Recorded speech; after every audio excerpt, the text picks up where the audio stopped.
We now know that at that time, between 12,800 and 11,600 years ago, truly global cataclysmic events involving rapid rises in sea level did occur. Researchers in Turkey now claim they found indisputable evidence that the story of Noah's Ark was not a cautionary tale about the consequences of forsaking God, but a verifiable historical event. High above the rugged mountains of eastern Turkey, a Turkish army captain was flying a routine patrol in the mid-1950s when something on the ground stopped him cold. From the cockpit's window, where he expected to see nothing but endless ridges and scattered valleys, a strange outline emerged from the earth below, so unmistakable that he circled back just to make sure his eyes weren't playing tricks on him. It looked like the shape of a massive ship, perfectly carved into the mountainside, as if some enormous vessel had run ashore long before any human memory. News traveled faster than anyone expected. Within days, local villages buzzed with rumors, and curious travelers began making the long trek up the rocky slopes just to witness the enigmatic shape for themselves. Television crews hauled cameras up the dirt paths, reporters scribbled notes as they stumbled over loose stones, and what had once been an isolated stretch of land suddenly became the center of worldwide fascination. The BBC dispatched the crew to document the phenomenon, and National Geographic's photographers braved icy winds just to capture the mysterious outline that seemed too precise, too intentional to ignore. From above, the formation was startlingly clear. A long, boat-shaped ridge, more than 500 feet in length, resting quietly in the earth as if waiting to be rediscovered. It didn't take long for whispers to grow into questions. Could something this massive, disproportioned, really be natural? And if it wasn't, what was it? Scientists, archaeologists, and thrill-seekers from all corners of the world began converging on the site, each drawn by the same silent challenge carved into the dirt: explain this. Some arrived expecting nothing more than a curious landform shaped by mud flows and time. Others came carrying hope, wonder, and ancient stories passed down for generations. But no one left without feeling the weight of the place, its stillness, its mystery, and the nagging sense that beneath the surface was a story far older than anyone imagined. Still, the discovery posed more questions than answers. The world had seen unusual geological formations before, but not like this. Not one resting so close to Mount Ararat, the mountain long associated with a story told across civilizations. Even the skeptics couldn't deny the uncanny proportions, the striking symmetry, or the growing line of researchers who believed there was something far more compelling buried beneath the soil. But as the crowds thinned and the early excitement faded, a larger question remained. Was this nothing more than a natural trick of the landscape, or the first sign that a legend might hold a trace of truth, because the truth was only beginning to reveal itself? When scientists first set foot on the strange mound, they expected to walk away with quick answers. To them, it was probably another quirk of nature, carved by erosion, wind, and time. But the moment the researchers began charting and measuring the structure, the mood shifted. What they saw didn't behave like anything nature typically creates. For one, the size was impossible to ignore. From end to end, the formation stretched an astonishing 538 feet, nearly identical to the 300 cubits described in ancient records. Its width and height fell neatly into the same proportions. Coincidence? Maybe. But the deeper they looked, the harder it became to dismiss. Professor Faruk Kaya, a quiet but deeply passionate researcher, described his first walk across the site as unsettlingly surreal. To him, each step felt as though he were walking across the spine of something enormous, something buried, silent, and waiting. Even the skeptics and his team felt a subtle discomfort they couldn't quite explain. Geologists immediately noticed that the formation wasn't just composed of ordinary soil and rock. The outer shell contained limonite, an iron-rich mineral that forms under specific conditions not typically associated with random mountain slopes. And the shape of the structure, down to its curved contour, seemed almost too deliberate. If nature had crafted this, it had done so with an architect's precision. Still, there was resistance. Many insisted that mud flows and landslides could create illusions of symmetry. Ancient earthquakes, shifting sediments, volcanic activity. Turkey's landscape had shaped stranger things before. But the more the team studied the site, the more inconsistencies appeared. If this formation was produced by erosion, why did the internal lines run so cleanly? If it was just compressed earth, why did its density differ so radically from the surrounding terrain? Every time someone proposed a natural explanation, the formation responded with a new anomaly. Kaya wasn't one to leap to conclusions, but even he couldn't hide his fascination. "We're not declaring anything," he said cautiously, "but the parallels are too precise to ignore." And he was right. The land seemed to be whispering a story, but the words were buried too deep for anyone to hear clearly yet. Early measurements could only tell so much. much. The real secrets, whatever lay beneath the surface, were locked away beneath layers of ancient soil hardened over centuries. For decades, the mystery sat in silence. Researchers came and went, theories were proposed and dismissed, and the world slowly began to forget about the quiet mound in Turkey's remote east. But the Earth has a strange way of keeping its secrets until the right moment. And when new technology finally arrived, technology capable of peering through stone and time, the formation would reveal something that no skeptic could easily explain. Because the ground beneath Durupinar wasn't just old, it was hiding something. If you walked into Tesla's lab during his final years, you'd find something odd lying on his desk. A stack of hand-drawn blueprints covered in symbols no one could fully interpret. Even Tesla's closest assistants didn't know what they represented. And whenever someone asked, Tesla would simply smile and say, "The world is not ready for this." But the truth is, some of these designs didn't look like anything from that era. Curved coils, spiral antennas, energy nodes placed at geometric intervals. Almost like Tesla was building a map, not a machine. Historians who later examined the sketches noticed something even stranger. The diagrams matched the positions of Earth's natural electromagnetic hotspots, and when you compare them to the layout of the Wardenclyffe Tower, they align with unsettling accuracy. Tesla may have been planning more than wireless electricity. He might have been trying to tap directly into the planet's own electrical heartbeat, a system powerful enough to send energy across oceans with no wires, no generators, and almost no cost. The only question is, why did Tesla hide these plans, and what happened to the pieces that went missing after his death? Wardenclyffe wasn't just a tower, it was a living machine. And on one icy night in 1903, something happened that Tesla never spoke about again. Workers on the site reported that the tower suddenly lit up from the inside, glowing with a pale violet light, so bright it could be seen from miles away. The ground trembled, the air felt charged, like a storm was forming right above the tower without a single cloud in the sky. Then, without warning, everything went completely black. No light, no hum of the generators, no movement. And during those silent hours, Tesla himself was nowhere to be found. When he finally returned just before dawn, he refused to explain where he had gone or what had happened. His clothes were covered in dust, his hair standing on end, and his notebook completely full. Every page packed with equations written in a frenzy, as if he was racing against something only he could see. The only sentence he wrote clearly was this: "The signal responded." To this day, no one knows what Tesla meant. Did he receive something back? Was the tower contacted? Or did Tesla realize that the Earth wasn't the only thing listening to his experiments? Whatever happened that night changed him, because after that, he began locking his notes, working alone, and speaking in riddles whenever someone mentioned the tower.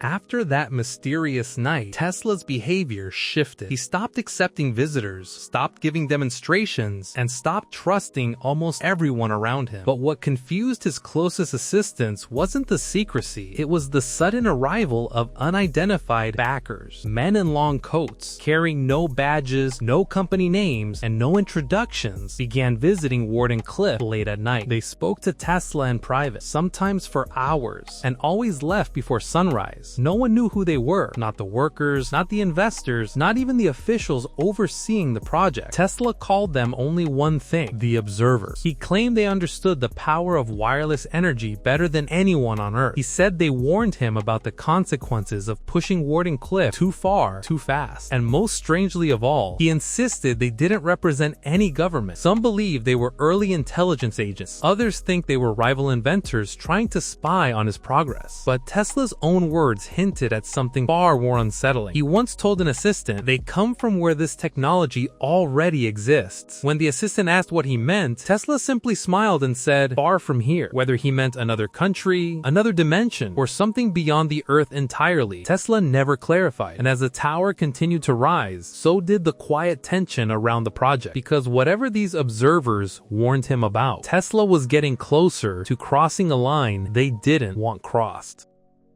By mid-1904, Wardenclyffe was no longer just a research site. It was a pressure cooker. Investors were demanding results. Rumors were spreading, and those mysterious observers were showing up more frequently, always watching, never speaking in front of anyone else. So Tesla made a decision he later described as the riskiest test of my life. He wanted to push the tower to full power, not the demonstration mode he'd been showing to visitors, but the version only he and his notebooks truly knew. A configuration designed to unleash energy energy through the Earth's crust itself, creating a global resonance. On the night of the test, Tesla dismissed every worker from the site. He closed the doors, locked every entrance, and activated the tower alone. Witnesses miles away said the sky turned a strange bluish color, even though the weather was clear. Local fishermen in Long Island Sound later claimed the water began vibrating like a struck drum. A farmer reported that the metal tools in his shed began to hum. Inside the tower, Tesla felt something he couldn't explain. Not danger, not malfunction, presence. As if something, somewhere, was reacting. He shut the experiment down almost immediately. Not because the machine failed, but because it worked too well. When his assistant reached the lab the next morning, Tesla was sitting on the floor, shaking, staring at his own equipment like it was a loaded weapon. That assistant never forgot Tesla's words. If I activate it again, it won't just be the Earth that answers. Whatever he triggered that night, whatever he felt, Tesla never attempted the full power test again. And the observers, they stopped visiting for weeks, almost as if they were waiting to see whether Tesla would dare push the tower a second time.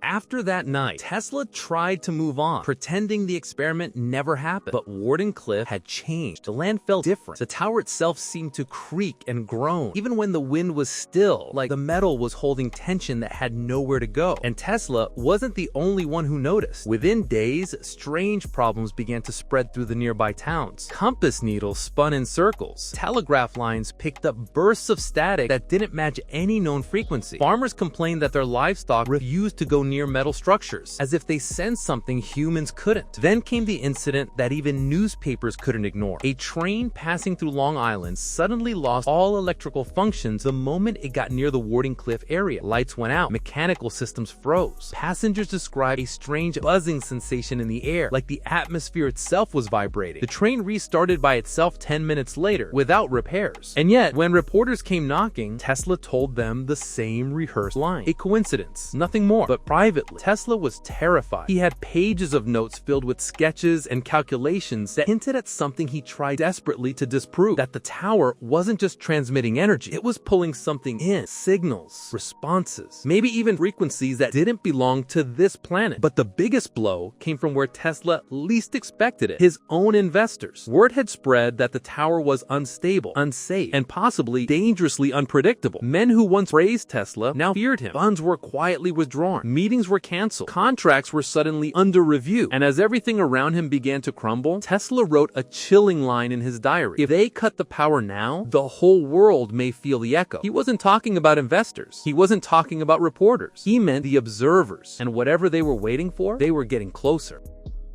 By 1905, Wardenclyffe had become more than a laboratory. It was a puzzle only Tesla could understand. He began leaving messages, notes, and diagrams in ways so cryptic that even his closest assistants struggled to interpret them. Each page seemed normal at first glance. Equations, sketches of coils, lines connecting towers and cities. But hidden within were patterns, symbols, and coordinates that hinted at something far beyond ordinary science. One assistant, decades later, recalled stumbling upon a notebook page that made him freeze. Among the numbers were repeated sequences of 3, 7, and 12. Numbers Tesla often associated with natural harmonics, planetary cycles, and even biblical references. Next to them were rough sketches of energy arcs stretching across continents, seemingly impossible distances. Tesla never wrote why he included them. He simply underlined the page and added one word in the corner: remember. Other notes contained diagrams of strange and geometric shapes, intersecting with maps of the Earth, suggesting he was tracking something invisible, something flowing through the planet itself. A hand-drawn globe even had tiny marks on areas corresponding to ancient ruins and high-altitude mountains, almost like he was connecting Earth's past with his energy experience. Some historians think Tesla was mapping a network of energy nodes, but others whisper that he was trying to listen to the Earth, or perhaps to something beyond. And then there were the sketches of towers that looked like Wardenclyffe, only taller, wider, and aligned with stars instead of cities. They were never built, but Tesla treated them with the same reverence as the tower itself, often staring at them for hours, muttering, "When the nodes align, all will answer." No one knew what he meant. Not then, not now. But the notebooks survived, and for those who study them carefully, a pattern emerges. Tesla wasn't just chasing electricity, he was chasing a connection, a hidden message in the fabric of the world. He believed that one day, someone or something would finally understand it.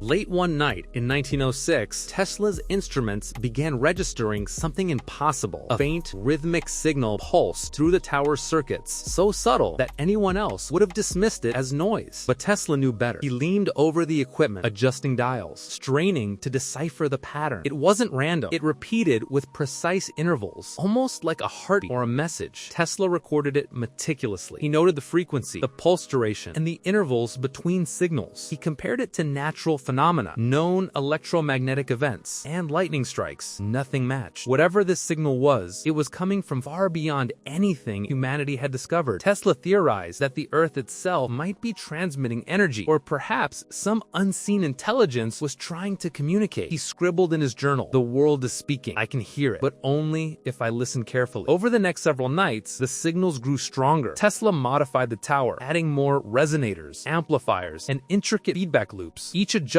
revealed subtle harmonics, hidden layers in the signal that hinted at structure and intent. It wasn't a simple wave, it was deliberate. Tesla became obsessed. He stopped taking long walks. He ignored visitors. He barely ate. His focus narrowed entirely to decoding what he called the whisper of the Earth. But then, in an instant, the signal vanished. The tower went silent, leaving only the faint hum of its own machinery. Tesla documented everything, but he never explained what the disappearance meant. Some researchers speculate he feared the consequences of drawing attention to something he could not control. Others wonder if the observers intervened. Whatever the truth, Tesla was left with more questions than answers. And those questions weren't just about technology. They were about communication, energy, and possibly a force far greater than any human had imagined. The world would never know what he heard that night. But Tesla believed with every fiber of his being that the signal had a purpose, and one day someone would understand it. By 1907, Tesla had grown more cautious, but also more determined. He had refined Wardenclyffe to near perfection, balancing massive coils, capacitors, and resonators in a delicate harmony. Each night, the tower hummed like a living thing, stretching invisible currents across the land. And each night, Tesla wondered, how far could this energy travel? And who or what might respond? Then came the test he had dreamed about for decades, a full-power experiment designed to send energy not just across Long Island, but across the planet itself. Tesla called it the Global Resonance Experiment. He believed that, if successful, it could deliver free, unlimited energy to every corner of the Earth. As he activated the tower, the air shimmered, sparks danced along the metal framework. Instruments went wild. For a moment, it seemed the experiment had succeeded perfectly.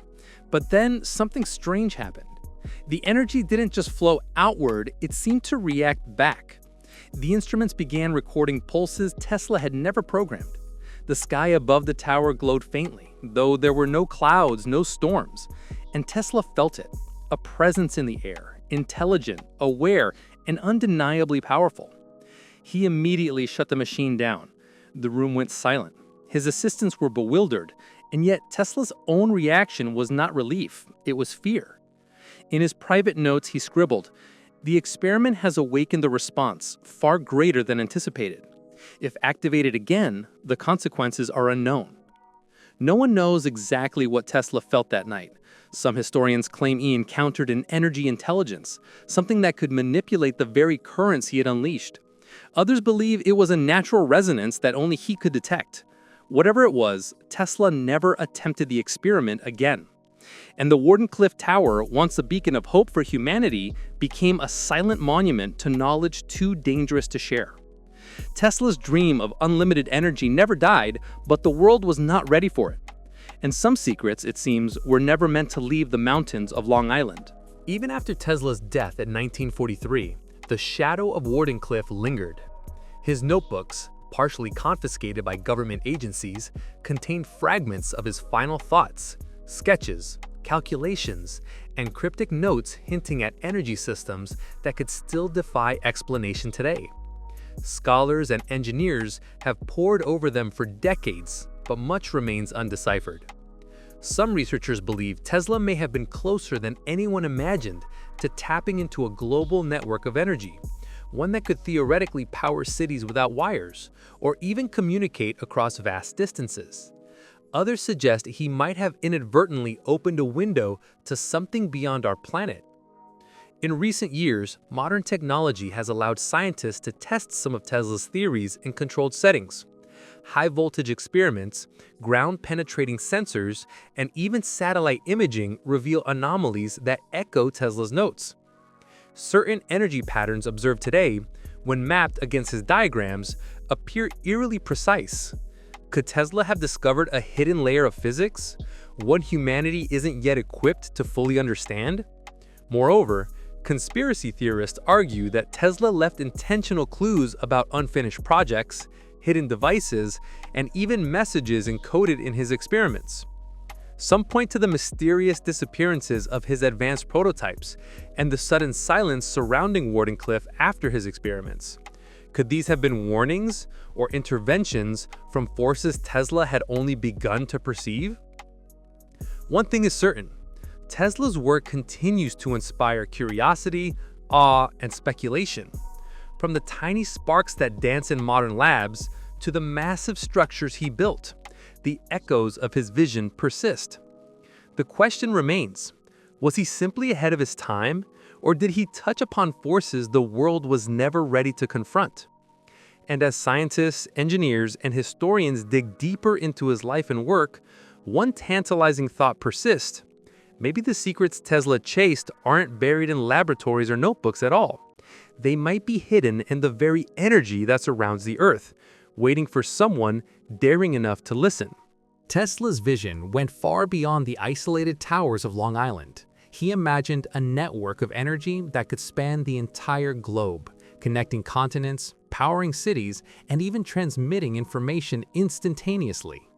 But his writings hinted something even more extraordinary: the possibility that this energy could interact with the Earth itself, and perhaps with forces unknown to science.